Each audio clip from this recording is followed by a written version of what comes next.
ये कौन है? हाँ, पेज क्यों नहीं लेते ऑफिस से? ये नहीं, आप अगर आपको जब वही ऑफिस से पेजेस मिलते हैं आंसर राइटिंग के, तो पेज लिया करो, ठीक है। ये फर्जी क्या है, देखने में अच्छा नहीं लगता, पढ़ेगा इंसान क्या? और नाम यहाँ ना लिखा करो। IAS बनने पहले प्रैक्टिस ना करो, प्रैक्टिस करो तो अपनी स्टडी वाली करो ना। आप यहाँ जैसे कोई अधिकारी होता है, साइन कर दिए, लीजिए दस्तावेज है, ऐसे नहीं, नाम लिखो कायदे से हो, जैसे सब लोग लिखते हैं। और पेज जो है फर्जी पेज ना आ जाए। जब A4 साइज़ का पेज मिल रहा है आपको मुफ्त, तो क्या दिक्कत है? ठीक है, मतलब घास ना काटो एकदम, ठीक है।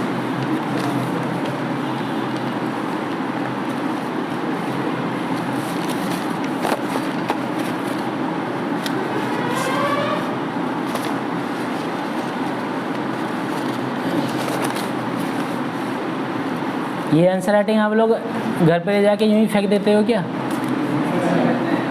हाँ, कलेक्ट करो, टैग लगा लिया करो, यूँ पंच करके टैग लगा लिया करो, रखा करो या फाइल में रखा करो किसी। ये आपका अतीत याद दिलाएगा फिर बाद में, आप किस किस लेवल पे रहे, कब कब, और कब कब आपने इम्प्रूवमेंट किया अपने आप में, ये सब बताता है, ठीक है, आंसर राइटिंग में। ये वो ज़रूरी है। ये तो नहीं चूरन खा जाते हो, रद्दी कह रही है, रद्दी हो गई, बेकार है, ठीक है। अरुण वाजपेयी, मुदित यादव और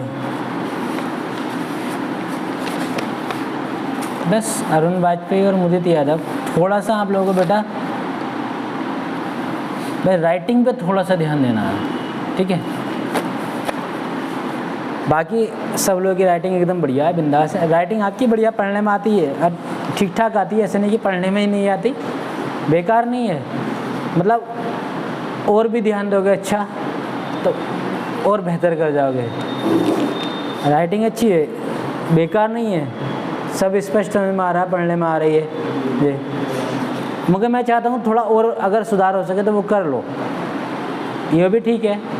अगर सुधार हो रहा है, आप कर पा रहे हो कि हम कर सकते हैं सुधार, थोड़ा स्टार्टिंग में क्या अभी टाइम है आप लोगों के पास, तो राइटिंग पे ध्यान दे लो। अगर महीना भर थोड़ा उसी फ्लो में आप लिखोगे जो आप चाहते हो, राइटिंग अच्छी आए, फिर धीरे धीरे स्पीड बढ़ जाएगी, बढ़ा लेना, क्या दिक्कत है जी। और प्रयास कर लेना इसमें हो सके तो, ना तो फिर है ही, ठीक है। इतने मतलब बेकार भी नहीं है, ठीक है। और बाकी तो सब लोग जो है एकदम बढ़िया लिखते हैं। राइटिंग का भी ठीक ठाक, राइटिंग का ठीक ठाक रोल इसलिए रहता है कि जब देखिए आप आंसर लिखोगे एग्ज़ाम में और उसकी ड्राफ्टिंग अच्छी होगी, अगर डिमांड कर रहा है क्वेश्चन कि उसका आंसर पैराफॉर्म में हो, पैराफॉर्म में आपने लिख दिया, ऊपर से राइटिंग भी एकदम ऐसा हो कि आपने टाइप करके लिखा हो जैसे अच्छा, और कुछ शब्दों को जो है आपने अंडरलाइन कर दिया या बोल्ड कर दिया, ब्लैक पेंसिल कर दिया।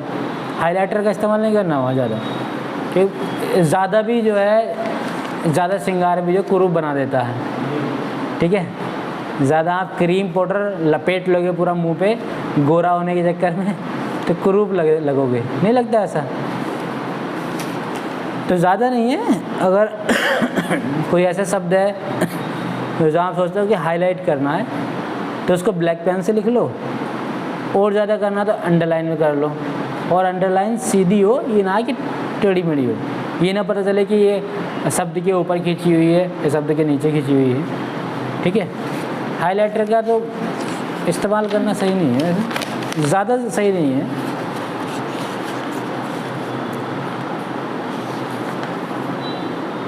अनन्या यादव, राइटिंग एकदम बढ़िया है, देखिए, क्योंकि वहाँ जो बुजुर्ग टाइप के चेक करते हैं, अक्षरों का फ़ॉन्ट भी ठीक ठाक है, बहुत अच्छा है। और ये प्रिया कुशवाहा देखिए, इनके तो एकदम राइटिंग लाइनिंग बढ़िया है, एकदम टाइप किया हुआ, बढ़िया है एकदम, कोई दिक्कत नहीं है। पर थोड़ा ये दिक्कत है कि अतिरिक्त पढ़ना पड़ेगा कि फ़ॉन्ट छोटे हैं, तो शब्द सीमा जो है उनको ये ना लगे कि एकदम जो है कम लिखा है। शिवम रस्तों की बहुत बढ़िया राइटिंग है, एकदम गजब, ठीक है। कृष्णा यादव भी एकदम बढ़िया लिखते हैं।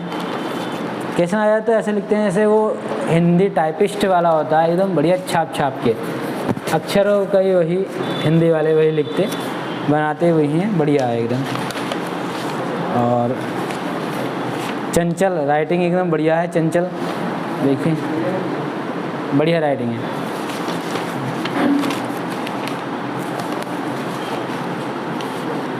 और किसी का नाम तो नहीं छूटा?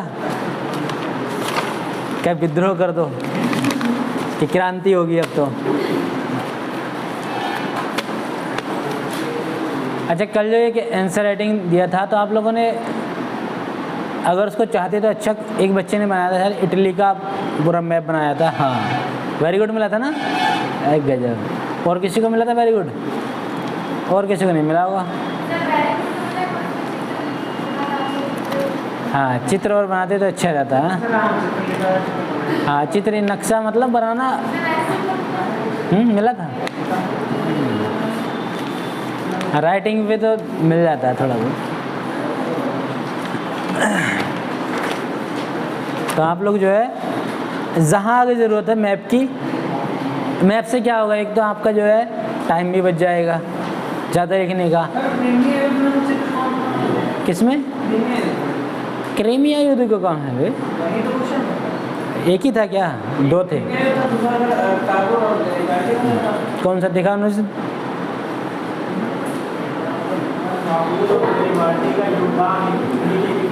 इटली के एकीकरण वाला ये था। काबुल और गैरिबाल्डी का इटली के एकीकरण में क्या योगदान रहा? हाँ तो पूरा एकीकरण का इटली का इसमें डिमांड है, बनाया देखो गजब, लिखा फिर मैप बनाया फिर लिख दिया, बढ़िया, कोई दिक्कत नहीं, वेरी गुड मिला। इसमें क्या है, एग्जामिनर जो है वो पढ़े ना पढ़े कोई दिक्कत नहीं है, इतना टाइम ही नहीं रहता और ना इतनी कॉपियाँ चेक होती हैं, तो एग्जामिनर भी सोचता है यार कौन पढ़ेगा हर एक क्वेश्चन, एक अंदाज़ा अनुमान लगा लेता है कि इस बच्चे का जो है पहला क्वेश्चन पढ़ लेगा या तो देख लेगा कि इस बच्चे का ये मामला है, उसी के एवरेज में जो है सारे क्वेश्चन वो चेक कर देगा। मतलब पहला क्वेश्चन पढ़ा और उसमें लगा कि इसको मैं जो है 10 में से 4 नंबर दूंगा, ये 4 वाला बच्चा है, तो फिर आपने अंदर और कितना भी अच्छा कर दिया हो, चाहे 6 नंबर का कर दिया हो, चाहे 5 का कर दिया हो, तो 4 का ही एवरेज लेके चलेगा, समझ रहे हो?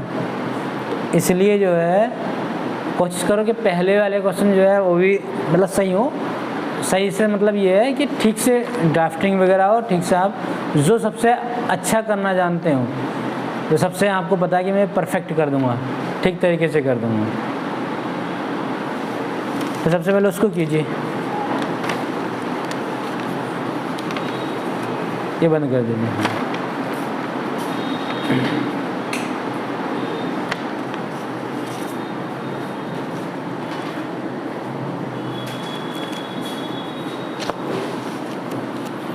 तो कल हम लोगों ने जर्मनी के कहाँ तक पहुँच गए थे?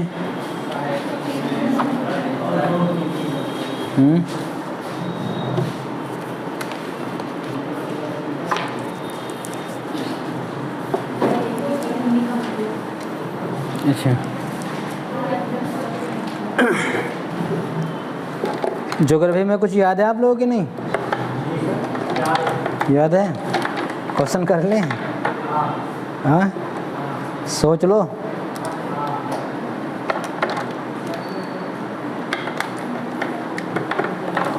छूट ना जाए कुछ ऐसा।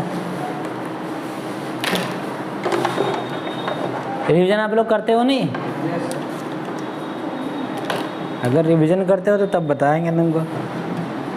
तो क्वेश्चन पूछ रहे हैं, ठीक है, ज्योग्राफी का पूछ लें।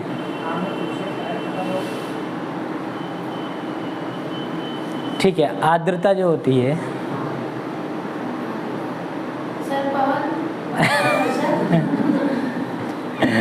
ये देखिए एकदम बता दिया, ठीक है, लिखा है सामने और बता दिया। अच्छा वो नहीं देखा था ठीक है। वायुमंडल किसे कहते हैं ये बता दो मुझे।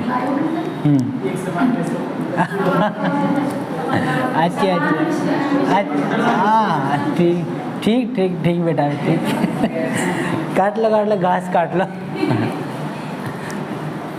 बताओ वायुमंडल किसे कहते हैं?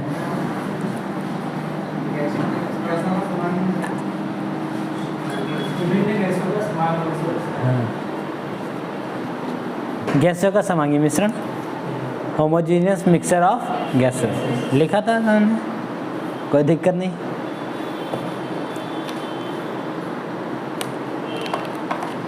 जर्मनी का एकीकरण देख रहे थे ना, जर्मनी का एकीकरण कब से कब तक बोलो? 1870 70 से सोच लो, यही था ना। इनको याद करने की ज़रूरत नहीं है, फिर भी जो है एक अनुमान हो, अंदाज़ा हो कि हाँ। तो सबसे पहले इसमें हमने देखा था क्या, पृष्ठभूमि, फिर बाधक तत्व, फिर सहायक तत्व, फिर सहायक तत्व, और फिर प्रक्रिया। प्रक्रिया में भी क्या था, बिस्मार्क का दृष्टिकोण, और फिर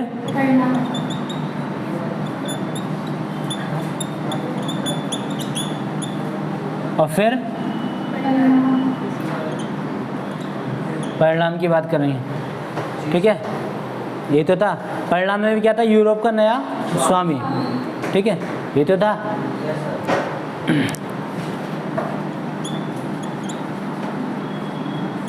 यूरोप का नया स्वामी, ठीक है।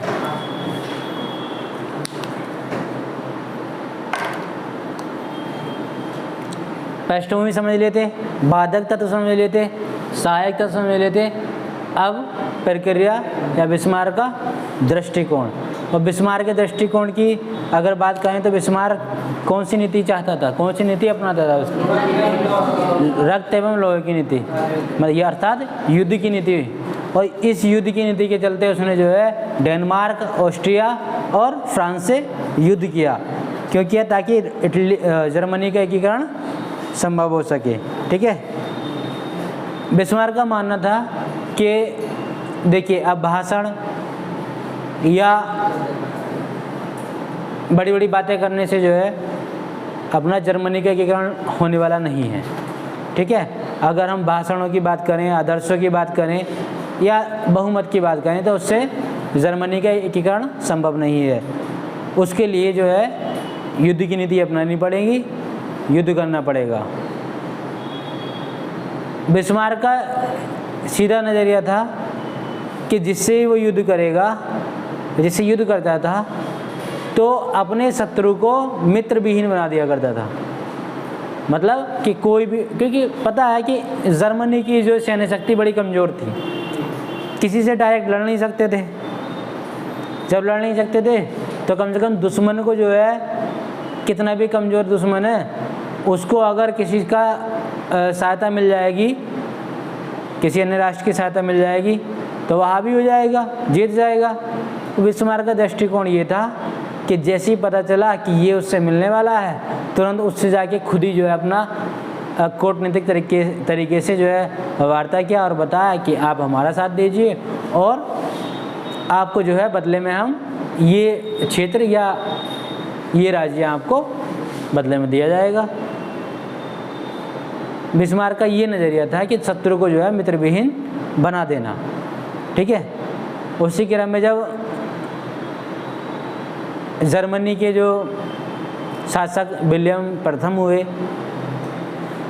तो विलियम प्रथम ने देखा कि जर्मनी का एकीकरण करने के लिए हमें जो है अपनी सैनिक या सैन्य शक्ति को जो बढ़ाना चाहिए, शस्त्रीकरण पे जोर देना चाहिए भाई असला बारूद शस्त्र होंगे तब ना युद्ध लड़ेंगे, सेना बलशाली होगी तब ना युद्ध जीतेंगे।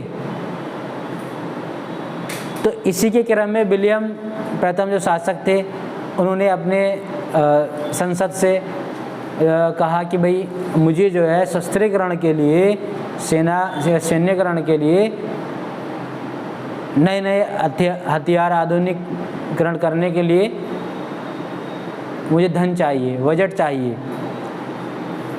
सरकार ने मना कर दिया, सदन ने मना कर दिया, अस्वीकार कर दिया उसको कि नहीं, ये अभी जो है हमारे पास इतना बजट नहीं है कि हम आपको जो है शस्त्रीकरण के लिए अलग से जो है बजट दे दें या धन दे दें।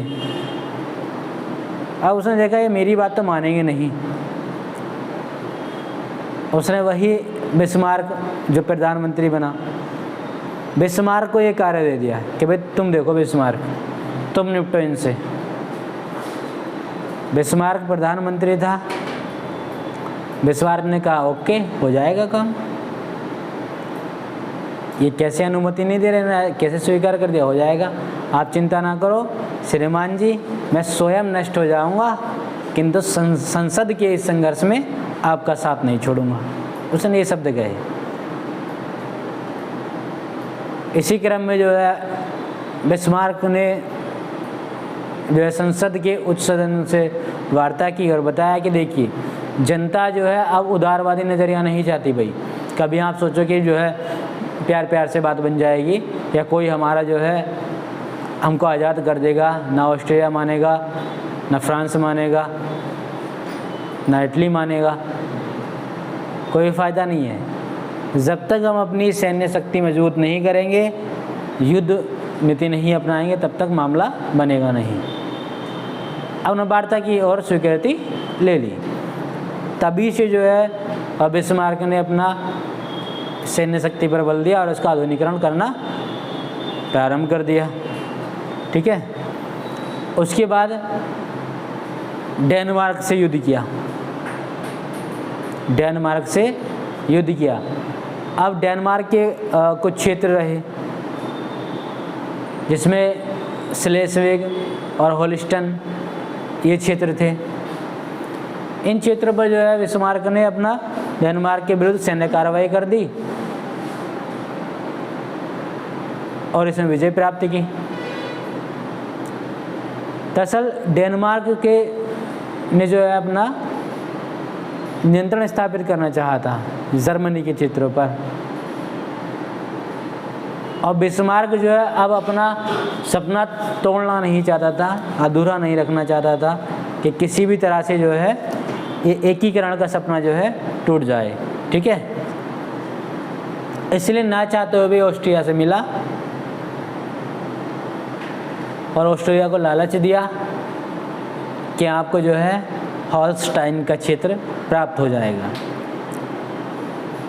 हॉलस्टाइन का क्षेत्र जब प्राप्त हो जाएगा, हॉलस्टाइन के क्षेत्र में दरअसल जो जर्मन शुद्ध जातियाँ थी, शुद्ध जर्मन जातियाँ थी, वो निवास करती थी। तो ऑस्ट्रिया ने कहा ठीक है कोई दिक्कत नहीं है, युद्ध लड़ा डेनमार्क से और विजय हो गया, बिस्मार्क विजय हुआ और जो शर्तों के अनुसार ऑस्ट्रिया को हॉलस्टाइन दे दिया, हॉलस्टाइन दिया। उसमें क्या था, जब स्लेस्विग तो अपने पास रख लिया, हॉलस्टाइन दे दिया स्लेस्विग में, जबकि मिश्रित जर्मन आबादी थी, जातियाँ थी, कुछ जर्मन थे कुछ अन्य जातियाँ भी थी, तो उस पर तो अपना नियंत्रण रखा और बड़ी सूझबूझ के साथ जो प्योर जर्मन जाति थी उसको जो है ऑस्ट्रेलिया को दे दिया। और जब आपके घर में कोई दूसरा शासक बन के बैठ जाए तो आप विद्रोह करोगे या नहीं? यही वो चाहता था कि बस जर्मन जो शुद्ध जर्मन जातियां हैं, जैसे मैं ऑस्ट्रेलिया को सौंपूंगा और विद्रोह करना शुरू कर देगी, राष्ट्र भावना जागेगी। और वही हुआ, जनता के मन में राष्ट्रवाद की भावना जागृत हुई और विद्रोह शुरू हो गया। इसी क्रम में कहा जाता है कि डेनमार्क के युद्ध में जो है बिस्मार्क की कूटनीतिक विजय थी या ऑस्ट्रिया की कूटनीतिक पराजय रही। ठीक है, तो बिस्मार्क ऐसा नहीं था हल्का फुल्का व्यक्ति जो हवा में बातें करता था। वो जानता था, उसको पता था कि यूरोप की जो राजनीति है उसकी ठीक ठाक समझ थी। उसको पता था कि जर्मनी अगर एकीकरण की ओर बढ़ेगा तो कोई भी यूरोपीय राष्ट्र उसका साथ नहीं देने वाला। क्यों? क्योंकि कोई भी राष्ट्र जो है एक शक्तिशाली बन के उभरेगा तो पड़ोसी राष्ट्र सोचेंगे कि खतरा है, इससे तो पंगा लेना बेकार है, उनके लिए खतरा बन जाएगा। तो कोई भी ये नहीं चाहेगा कि जर्मनी का एकीकरण हो। वो इस बात से वाकिफ़ था, इसलिए वो ना चाहते हुए भी ये करता रहा कि शत्रु को मित्र विहीन किया। उसके बदले में अनेक संधियाँ भी की, प्राग की भी संधि की कि ताकि जो है एक क्षेत्र दे दिया जाए, ऐसा क्षेत्र जहाँ पे अपनी शुद्ध जर्मन जनता है, और उसी से फिर विद्रोह हो जाएगा, वो भी अपना हो जाएगा।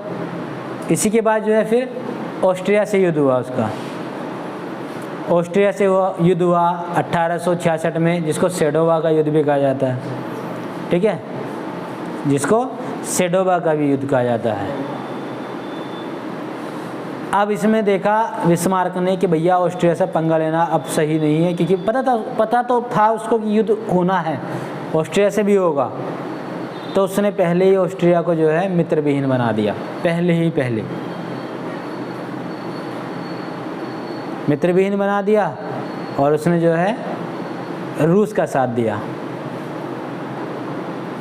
अब देखिए कहाँ से कहाँ तक खेलने लगा बिस्मार्क, और रूस को अपना मित्र बना लिया। और रूस ठीक ठाक महाशक्तिशाली राष्ट्र था। रूस को अपनी तरफ जब अपना मित्र बना लिया तो साथ ही फ्रांस नेपोलियन तृतीय से भी मिल गया। जो फ्रांस का नेपोलियन तृतीय रहा उससे ही मिल गया, और उससे कहा कि भाई देखिए ऑस्ट्रिया और प्रेसा का युद्ध है। अगर ऑस्ट्रिया प्रेसा मतलब वही जर्मनी बिस्मार्क वाला ऑस्ट्रिया प्रेसा का युद्ध है, तो भैया आप एक काम कीजिए, अगर आप हमारी सहायता ना कर सकते तो कम से कम उसकी भी सहायता ना कीजिए, आप न्यूट्रल हो जाइए। ठीक है, अगर आप हमारी तरफ से नहीं लड़ना चाहते हो कोई दिक्कत नहीं, मगर ऑस्ट्रेलिया की तरफ से ही मत लड़िए। और फ्रांस लड़ता कैसे, ऑस्ट्रेलिया से पहले लड़ बैठते थे। तो कहा ठीक है कोई दिक्कत नहीं है, तुम लड़ लो जाओ युद्ध। तो भाई बिस्मार्क मौका देख ही रहा था। बिस्मार्क ने जो है इस युद्ध में भी जो है ऑस्ट्रेलिया को पराजित कर दिया। इटली को अपने साथ में ले लिया, इटली पड़ोस में था, इटली को साथ में ले लिया और इटली से कहा कि आपको वेनेशिया दे देंगे, वेनेशिया का क्षेत्र आपको बदले में दे दिया जाएगा युद्ध विजय में। तो इटली भी खुश, इटली ने कहा ठीक है युद्ध के लिए तैयार। साथ ही साथ जर्मनी ने देखा, बिस्मार्क ने देखा कि हर तरह से कूटनीतिक मामला मजबूत कर लो, क्योंकि उसका सीधा फंडा था अगर मित्र विहीन नहीं बनाऊंगा, अगर किसी से भी, क्योंकि रूस को बना लिया था, रूस से यूरोप के अधिकांश राष्ट्रों से इंग्लैंड भी कभी 36 का आंकड़ा रहता था, वो नेपोलियन की वजह से ही रहा। जब नेपोलियन ने सैनिक अभियान चलाए तो उसने देखा अगर इंग्लैंड से अगर इसको सहायता मिल गई तो सबको निपटा देगा, ये कोई फ़ायदा नहीं है, वहीं प्रक्रिया आ जाएगी। तो उसने रूस जैसी महाशक्ति और साथ ही साथ इंग्लैंड को भी जो है अपने साथ लिया। और जब इंग्लैंड जैसी और रूस जैसी महाशक्ति को साथ लिया तो फिर ऑस्ट्रिया की क्या मजाल, और ऑस्ट्रिया से युद्ध लड़ा और जीत गया। तभी ऑस्ट्रिया को पराजित करके तभी कहा जाता है कि युद्ध में जो है तब प्राग की संधि हुई। ठीक है, प्राग की संधि, प्राग एक जगह है। ठीक है, जब प्राग की संधि हुई तो उसमें ऑस्ट्रिया ने स्वीकार कर लिया कि भैया ठीक है आप अपनी जर्मनी का एकीकरण कर लीजिए। ठीक है, तब जो है जर्मनी का एकीकरण स्वीकार किया ऑस्ट्रिया ने, और वेनेशिया पर जो है फिर किसका नियंत्रण हो गया था, इटली का। क्योंकि भाई नियमानुसार शर्तों के अनुसार जो है इटली को देना ही था, तब वेनेशिया पर फिर इटली का नियंत्रण हुआ। ठीक है, अब फ्रांस को कुछ नहीं मिला। फ्रांस को क्या मिलता? कुछ नहीं। मतलब फ्रांस की स्थिति ये हो गई कि बड़ा जैसे बुजुर्ग होता कि हाँ हाँ करते रहेंगे कि चलो, जैसे अपने एक महान नेता रहे, उनका सपना था कि वो प्रधानमंत्री बने, मगर बेचारे अभी तक तो बने नहीं। दादा दादा मतलब पूछेंगे सब लोग, लालच दे देंगे, पर जैसे ही कार्य पूरा होगा फिर नज़रअंदाज। तो फ्रांस चाहता था कि हमसे ये कहे कि हमारा साथ दीजिए, और हम साथ देने के लिए तो तैयार रहते ही हैं, बराबर बैठे हैं। और जबकि बिस्मार्क ने क्या कहा कि देखिए हमारा साथ कोई ज़रूर नहीं है, हमारे साथ हम दो ना दो, कोई दिक्कत नहीं है, मगर ऑस्ट्रिया का साथ भी ना दो। कि पता था ऑस्ट्रिया की तरफ तो वैसे जाएगा ही नहीं, तो खाली मतलब फॉर्मेलिटी थी। मगर फ्रांस को ये लग रहा था कि ये लड़ेगा ऑस्ट्रिया से बिस्मार्क और हार जाएगा, पिद्दा सा प्रसा हार जाएगा, तो फिर फ्रांस के सामने ये घुटने टेकेगा। मगर कूटनीतिक तरीके से इटली को भी साथ में लिया, रूस को भी साथ में लिया, इंग्लैंड को भी साथ में ले लिया और चुपके से अपना युद्ध जीत गया। तो इसमें बेइज्जती जो आहत हुआ फ्रांस को हुआ। इसमें जो स्थिति होगी, दरअसल कूटनीतिक तरीके से फ्रांस का जो है फिर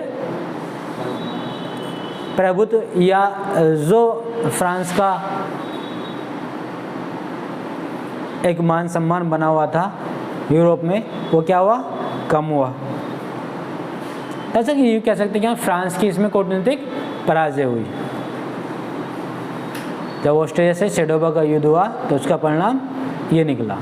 ठीक है, हाँ। और नेपोलियन तृतीय क्या सोच रहा था कि ठीक है युद्ध लड़ रहे हैं, नेपोलियन तृतीय ने सोचा कि ये युद्ध में तो बिजी हो जाएंगे, अपना व्यस्त हो जाएंगे, युद्ध लड़ेंगे, इतने में हम जो है फ्रांसीसी नियंत्रण कर लेंगे। कहाँ?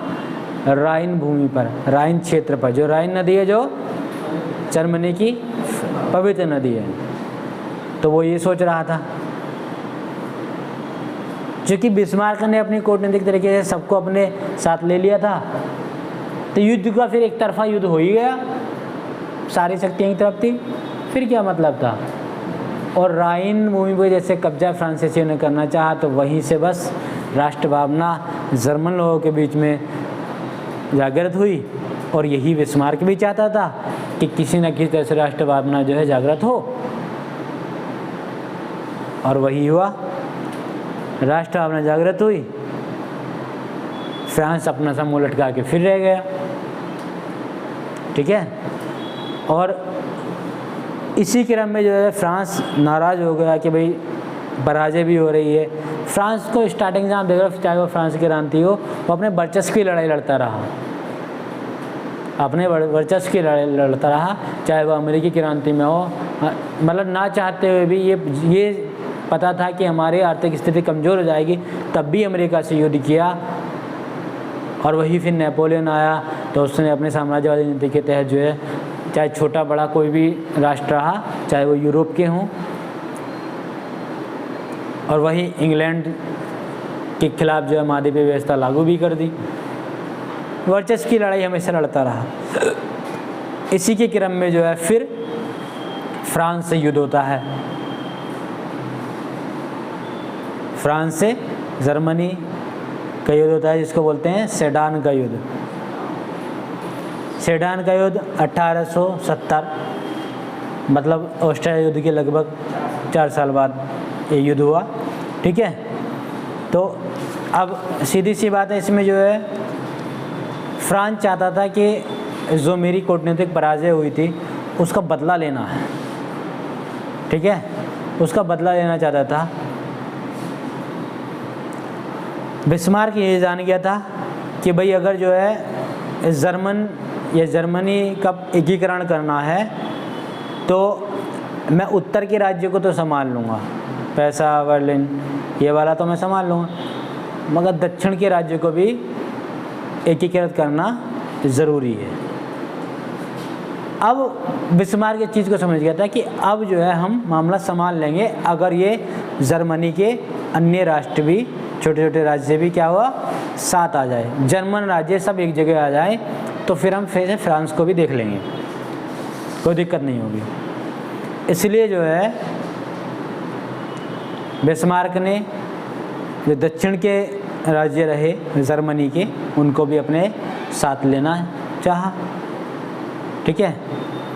अब साथ ही साथ नेपोलियन तृतीय जो फ्रांस का उस टाइम पे शासक था, हॉलैंड एक जगह है, हॉलैंड से लग्जमबर्ग का क्षेत्र जो है खरीद कर अपने सम्मान में वृद्धि करना चाहता था कि देखिए फ्रांस ने जो है हॉलैंड से एक क्षेत्र खरीद लिया है, कि देखिए फ्रांस की ये वैल्यू है, अपने सम्मान में वृद्धि करना चाहता था। चुपके कार्य कर रहा था वो कूटनीतिक तरीके से, मगर बिस्मार्क ने उसकी इस योजना का जो है बंडा फोड़ दिया, उजागर कर दी।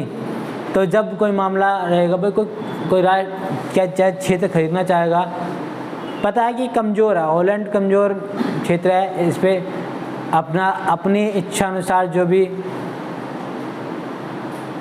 पैसा धन या जो भी राशि रखी जाएगी अपनी इच्छा अनुसार रख देंगे, खरीद लेंगे, मान सम्मान बढ़ जाएगा। और उसकी इस योजना को बिस्मार्क ने जो है उजागर कर दिया, इससे और जो है परेशान हो गया। और फिर क्या हुआ, फ्रांस में भी और संपूर्ण यूरोप में भी फ्रांस के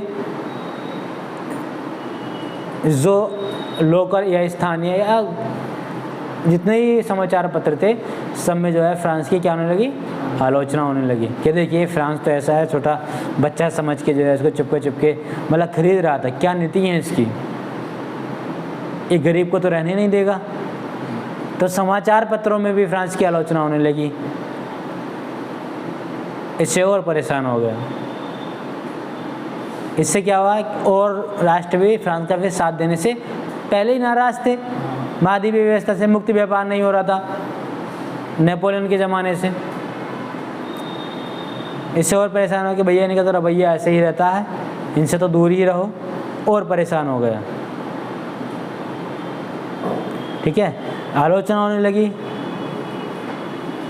इसलिए जो है फिर फ्रांस जो है पूरी तरह से नाराज़ हो गया, प्रेसा से, बिस्मार्क से पूरी तरह से नाराज़ हो गया।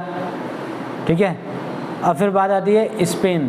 दरअसल स्पेन में ये दिक्कत है कि स्पेन का उत्तराधिकारी कौन बनेगा। स्पेन एक जगह थी, तो वहाँ जब फ्रांस और प्रेसा का मामला हुआ तो उसमें ये मामला है कि स्पेन के सिंहासन पर आखिर कौन बैठेगा। और जब युद्ध हुआ तो भाई ठीक है कि भाई आपस में बातें कर लो, और जो है युद्ध करने से कोई फ़ायदा नहीं है। तो स्पेन के सिंहासन पे एक लियोपोल्ड नाम के एक व्यक्ति को जो है बैठाने का प्रस्ताव रखा कि जो है इनको बैठा लीजिए, क्योंकि लियोपोल्ड प्रेसा के राजवंशों से संबंधित था लियोपोल्ड। अब इससे फ्रांस तो खुश नहीं होगा, फ्रांस खुश थोड़ी होगा। स्पेन पे फिर क्या होगा, अप्रत्यक्ष रूप से प्रेसा का ही नियंत्रण हो जाएगा। तो फ्रांस ने कहा नहीं, ये नहीं भाई। फ्रांस ने इसका विद्रोह किया, उसने कहा नहीं, ऐसे बात बनने वाली नहीं है। फ्रांस ये समझने लगा था कि भैया ये अब बिस्मार्क जो है घेराबंदी करने लगा। फ्रांस जो है बिस्मार्क जो है प्रेसा जो है घेराबंदी करने लगा, मतलब अब जो अपने अड़ोसी पड़ोसियों को सबको जो है अपने नियंत्रण में लाने लगा और दक्षिण के राज्यों को एकीकृत करने लगा। वो समझ गए थे, इसलिए जो है नेपोलियन तृतीय ने अपना अलग एक जो है दूत भेजा जी वेनेडिटी नाम से, और उसने जो है प्रेसा के शासक से मिलने के लिए बात कही कि भाई मीटिंग कराइए ताकि युद्ध ना हो, ठीक है, और बताया कि ठीक है लियोपोल्ड जो है उसको तो हम स्वीकार नहीं करेंगे, मगर अगर बातचीत से अगर कुछ मामला सुलझता है तो बातचीत करने के लिए तैयार हैं, ठीक है।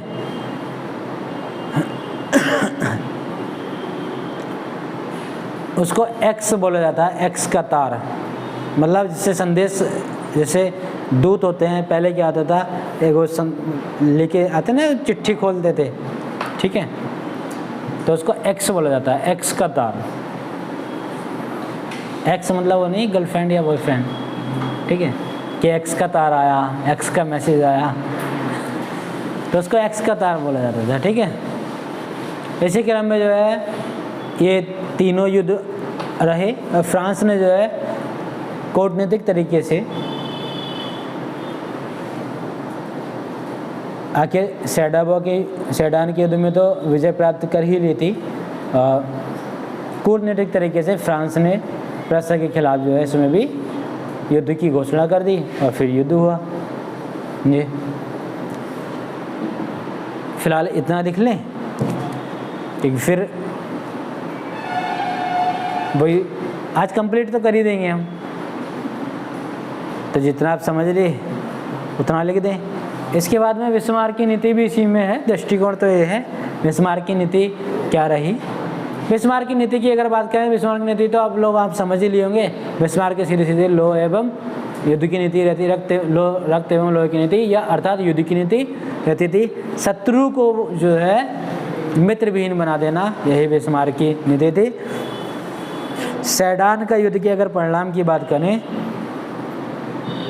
तो फ्रांस की पराजय हुई, आखिरकार बिस्मार्क ने कूटनीतिक तरीके से विजय प्राप्त कर ली और फ्रांस की पराजय हुई, जिससे जर्मनी का एकीकरण पूरा हुआ।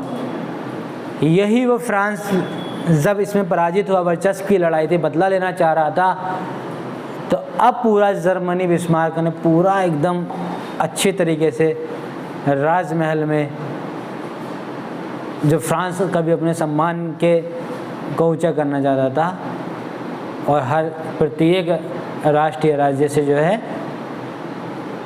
यही वर्चस्व की लड़ाई या बदले की भावना रखता था, तो आज वो पराजय हो गया था और उसी क्रम में जो है वर्साई की संधि होती है। फ्रांस को जो है लेकर के पूरे राजमहल में एक तो पहले से आलोचना हो रही थी, सब लोग खिलाफ होते हैं और पराजय हो गया, तो बुरी तरह से जो है दरबार में भव्य दरबार का आयोजन किया और प्रशासक के शासक वही विलियम प्रथम को जर्मनी का एकीकृत जर्मनी का सम्राट घोषित किया गया और इस तरह से आधुनिक जर्मन राज्य की जन्मभूमि वर्साय का राजमहल बनी और यही वर्साय का राजमहल ये है, ठीक है। बहुत खूबसूरत महल है।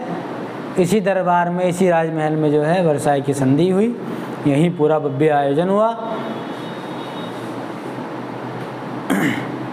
अब बिस्मार्क ने जो है पराजित फ्रांस के साथ फ्रैंकफर्ट की संधि की।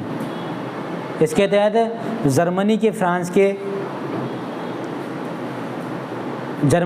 है फ्रांस के जो एक समृद्ध क्षेत्र था एल्सेस लॉरेन पर अधिकार कर लिया और फ्रांस के ऊपर युद्ध का हर्जाना भी लगाया, आरोपित कर दिया, ठीक है, कि जो युद्ध में खर्च हुआ है अब तुम दोगे। अब फ्रांस की उस तरह की स्थिति हो गई, जैसे आपने मूवी देखी प्यार का पंचनामा, देखी नहीं देखी? आप लोग कहाँ रहते हो? इसी धरती पर रहते हो ना आप ना तो मूवी देखते हो, ना सीरियल देखते हो, ना पढ़ाई करते हो, करते क्या हो तुम? हाँ, खाली बर्बाद समय, टाइम बर्बाद करते हो खाली। प्यार के पंचनामा में 3 मित्र रहते हैं, उनमें से एक लिक्विड नाम का रहता है, लिक्विड नाम रहता है उसका। सब कुछ खर्च हो जाता है गर्लफ्रेंड के चक्कर में, एक लड़की के चक्कर में सब कुछ खर्च हो जाता है। एक ही लड़की 3-3 लड़कों को घुमा देती है, वो तीनों दोस्तों को, सब कुछ खर्च हो जाता है, मिलता कुछ नहीं, हासिल कुछ नहीं होता, खाया पिया कुछ नहीं, गिलास तोड़ा बाहर आना। ये स्थिति होगी फ्रांस की। हर जगह बरचस्पी लड़ाई लड़ा, हर जगह बरचस्पी लड़ाई कि हम ये हैं हम वो हैं। आखिर में क्या हुआ, नस्ते नाबूद हो गया। एक भव्य आयोजन वर्साय के राजमहल में आयोजित किया गया। वही जो है, ये मान लीजिए कि फ्रांस की जो स्थिति थी उस टाइम पे, वो ना जिंदा था ना मरा था, ये स्थिति थी।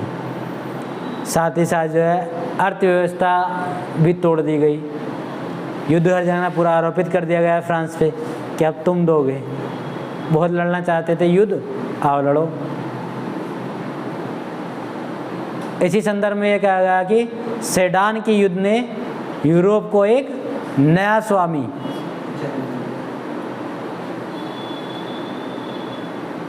या एक नए स्वामी से वंचित कर दिया। मतलब कहने का मतलब ये है कि अगर हार जाता तो क्या पता फिर फ्रांस जो है नया स्वामी बन जाता जर्मनी का। नए स्वामी से तो वंचित कर दिया, किंतु दूसरा स्वामी प्रदान किया। ठीक है,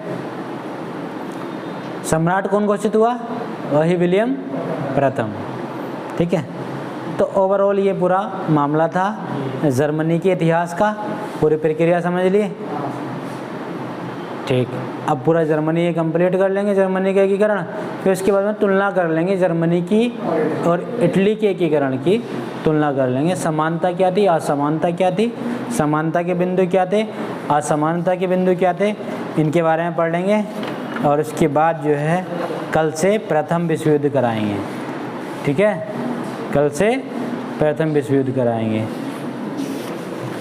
ठंड लगने लगी क्या, जर्मनी का एकीकरण हुआ और सर्दी लगने लगी है। रूस आ गया था, क्या रूस आ गया था ना। तो हेडिंग क्या लिखेंगे, एकीकरण की प्रक्रिया। एकीकरण की प्रक्रिया हेडिंग लिख लीजिए। उसमें बिस्मार्क का दृष्टिकोण की अगर बात करें या नीति की बात करें तो रक्त एवं लोह की नीति, या ब्रैकेट में युद्ध नीति। हाँ हेडिंग डालो या बता दो। मैं सिनॉप्सिस में मैंने बताया था कि नहीं, सिनॉप्सिस नहीं बताया था ना। अरे एक बार और बता दूँ, क्या दिक्कत है।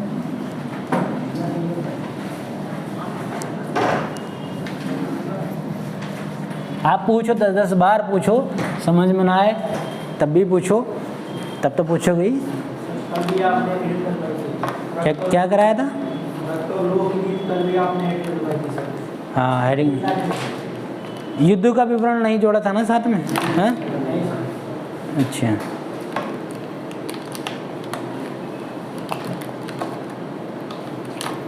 अभी लिख लेते हैं, इसमें थोड़ा सा देख लेंगे क्या दिक्कत है।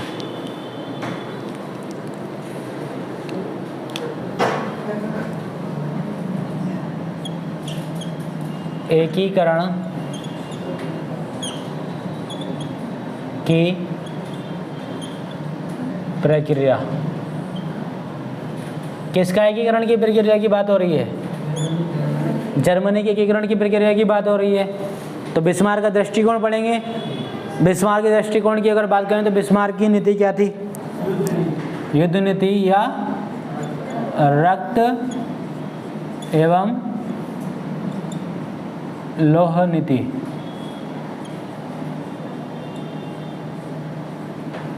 ब्रैकेट में युद्ध नीति। ठीक है, और इसी युद्ध नीति के चलते बिस्मार्क ने जो है डेनमार्क से युद्ध किया।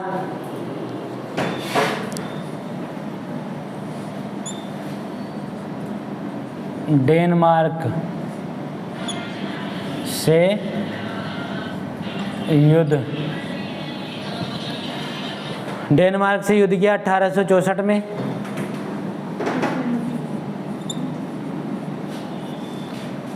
डेनमार्क से युद्ध के बाद फिर ऑस्ट्रिया से युद्ध किया, और उस ऑस्ट्रिया के युद्ध को क्या बोलते हैं? सेडोवा का युद्ध। सेडोवा का युद्ध 1866 में।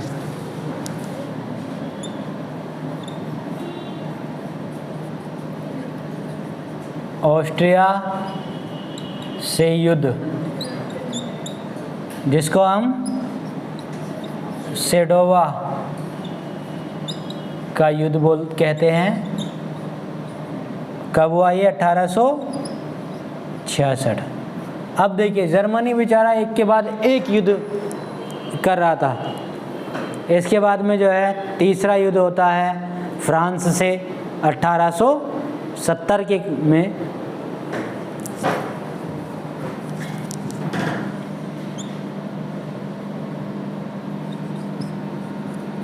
फ्रांस से युद्ध, इस युद्ध को क्या किस नाम से और जानते हैं? सेडान का युद्ध 1870। और इसी युद्ध पश्चात के बाद जो है एकीकरण हुआ जर्मनी का। ठीक है, दिख रहा है?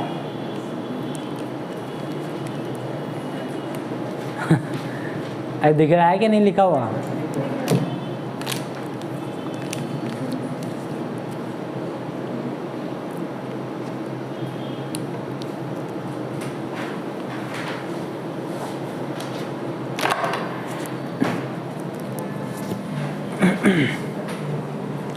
हो गया है इतना। अब हेडिंग डाल लीजिए बिस्मार्क का दृष्टिकोण। एकीकरण की प्रक्रिया चल रही है, इसमें हेडिंग डाल लीजिए बिस्मार्क का दृष्टिकोण।